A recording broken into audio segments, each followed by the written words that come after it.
Hello and welcome. My name is Lunta Di La Paulo and I am with Yeto Accounting and Tax LLC. And today I want to share with you about a question that one of the participants in the presentation that I gave for Score Chicago asked during the presentation. But because it's such an elaborate question, I didn't have enough time to answer that question and I want to answer it here. So the participant's question was, how do you decide whether to buy a building for your office or business or to continue leasing? Okay? So instead of just throwing you a lot of concepts, I'm going to walk you through the process that I typically would walk a potential client who wants to buy a business or want to make that decision to really decide whether to buy or lease a building for their business. Okay, so here's what I'm gonna do. I am going to move this view and shift it to my lecture view and share my screen with you so that you can see a little bit what's going on. Okay, I hope you can see this and you're following this step by step with me. So the first thing that I want us to really focus on as we start getting into this a decision making process is to look into the qualitative factors. So when I talk about qualitative factors, I'm really just looking into the general concept, whether or not what are the advantages and disadvantages of either buying or leasing, depending on whatever your situation is. So here's one thing that I just want to throw out there. This video is for educational purpose. It should not be taken as an advice for you to decide or not to decide in one course of the action or the other. Okay, so let's just put that out there and let's dig into this video. So when I start with the qualitative assessment, I would ask the client, right, for example, based on their situation, what would be, for example, what would provide them the flexibility they seek, right? For example, right now, because of the pandemic, some businesses are reducing their food squarage, moving to smaller spaces because of the virtual work environment. With a lease, it's possible to reduce your office space. But when you buy a building, you don't have much flexibility. So that's why flexibility is kind of the number one filter that I would want to go through. The second filter is in terms of capital commitment or the level of capital intensity. When you buy a property, you usually would spend a little bit more money. You have to pay the buyer's fees to the real estate agents and some of the closing fees, as well as you'll have to put a down payment. Usually it's around you know 20 to 30% depending on your credit and other circumstance around your business, right? With a lease, you'll make a security deposit, and that should take care of almost most things. When it comes to potential tax advantages, I would say it depends, right?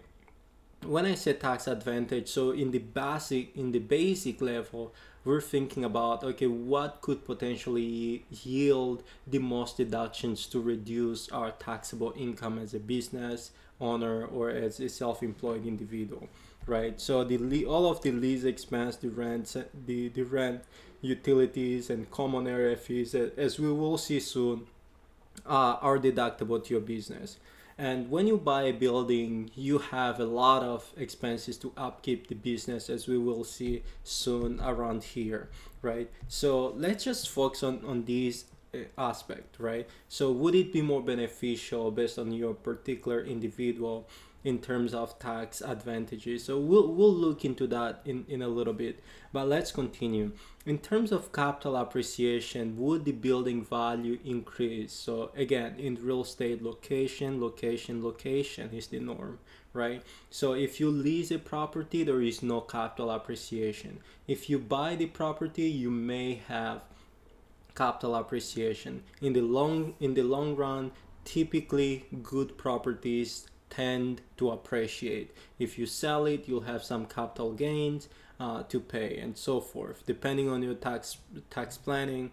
Or you can use the section 1039 to defer your gains from being taxed.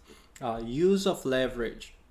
When you buy the property, you can leverage the acquisition up to 80% usually, right? So that's a really big deal in terms of increasing your return to investment. When you lease the property, you don't really have the option of leveraging, of using leverage, unless you get a commercial loan or a business loan, working capital loan to finance to finance your operations, and with that you can use part of that money to pay for your lease. Okay, so these are some of the qualitative factors that you have to think through as you start thinking about that decision to buy or lease your office or space for your business. Now, when it comes to the quantitative factors, right, let's go to the easiest one. When you want to lease, basically you have the security deposit, but let's make it simple. Let's say you're paying about 13,000 a month times 12 months. That's your annual rent. And the common area fees, let's say you'll be paying around $200 a month based on the lease agreement, right? So you have 2,400 and utilities per month. Let's just say you are gonna be paying about $250 per month for your utilities. So you see here the utility also flew here in the buy side of the decision. So that's the lease size, right? You'll be able to deduct to reduce your taxable income by 21,000. So that's not bad. That could be exciting. So let's look into buying a building, right? So when you buy the building, let's say the building you're looking to acquire is going to cost about 200,000, and you are paying 20% down, right? And you get a mortgage of 160,000, and the interest rate, you are very lucky, is going to be 3.5%, and the amortization schedule is 30 years. So per year you will have a payment of almost 9,000. And when we break it down, of course, your interest portion of the payment is a business deduction. So that's really exciting, right? You have to get excited because you can write off the interest portion, not the principal, okay? Not the principal, the interest portion. In the first several years, your interest portion is going to be large. So it should help your business reduce the taxable income. So let's say that we allocated between the land and the building 20% of the total price we paid for the building to the land and 80% to the building. So we have 160,000 allocated to the building. We'll understand why this allocation is important.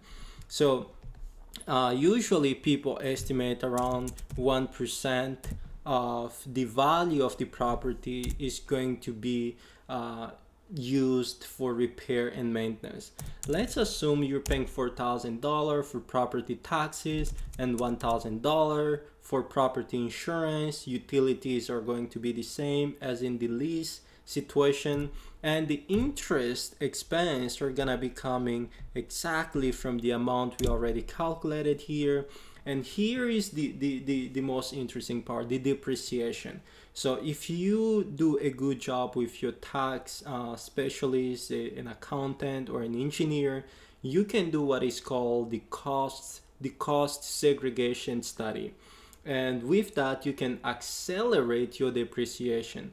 But for simplicity, we will be using a straight line depreciation, which is gonna be the part allocated to the building. You cannot depreciate land. That's okay, let's not go that way, but let's just put it there. You can depreciate land, but we will depreciate the building and all the fixtures. and improvements on it. So let's just use a straight line of 39 years. Okay, so that's gonna be our depreciation balance. Let's say you have other expenses around $500. So we can see here between leasing and buying the building, right? Buying is generating less expenses or less deduction, but the thing is, all these are fixed in the short and long run. With lease, you can break it anytime. But tax wise, buying a building could provide more valuable because of things like depreciation and interest that you can always recapture. But here's the cool part though. If we actually just sum all the amounts before depreciation, the amount you're actually paying out of the pocket is approximately 16,100, right?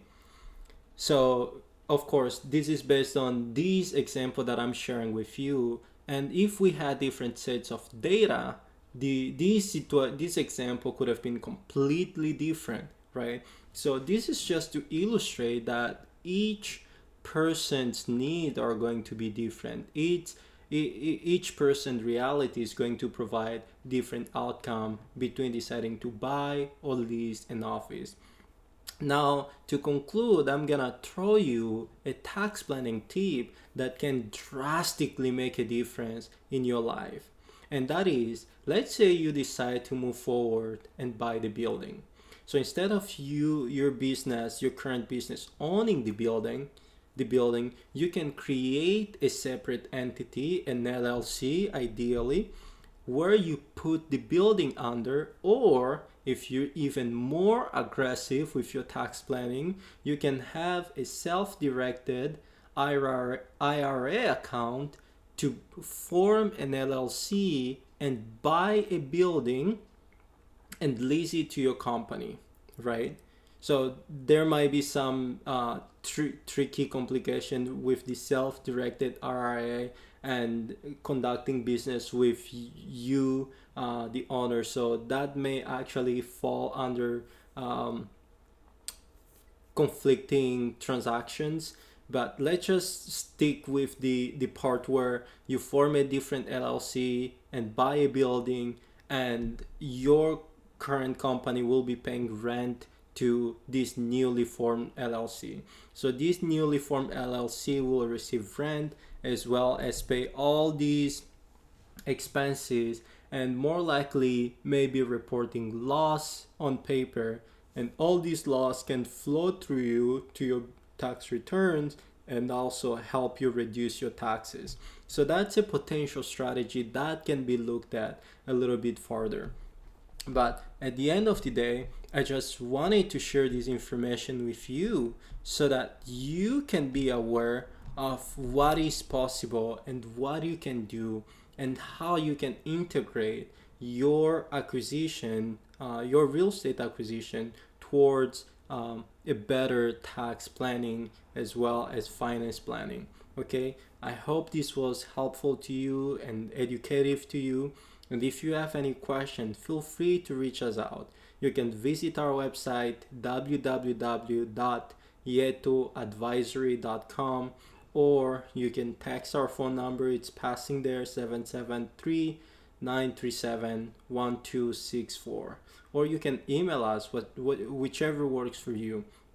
And we look forward to connecting with you, and we hope you have an amazing night. It's a great day, great evening here in Chicago, and we look forward to connecting with you.